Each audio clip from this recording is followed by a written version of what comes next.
اتحاد الكرة أعلن عن جدول مباريات نادي الزمالك من الأسبوع ال14 للأسبوع ال30. أول ماتش الزمالك والداخلية 29/2، ده هيكون الساعة 7. بعد كده 12/3 هيكون تاني يوم رمضان الزمالك والجونة الساعة 9:30. بعد كده يوم 3/4 أو يوم 4/4 الزمالك وبلدية المحلة، ده برضه هيكون الساعة 9:30. بعد كده 11/4 الزمالك والاتحاد السكندري، وده ماتش مؤجل من الأسبوع ال8، ده هيكون يوم 11/4 الساعة 7. بعد كده طبعا لقاء القمة اللي كانوا مستنيينه الزمالك والأهلي والزمالك 15/4 الساعة 7. بعد كده الزمالك وبيراميدز 19/4.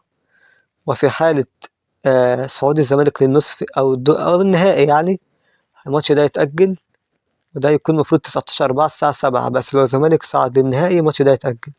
ويوم 24/4 الزمالك والمقاولين الساعة 7، وده نفس الكلام لو الزمالك صعد للنهائي هيتأجل.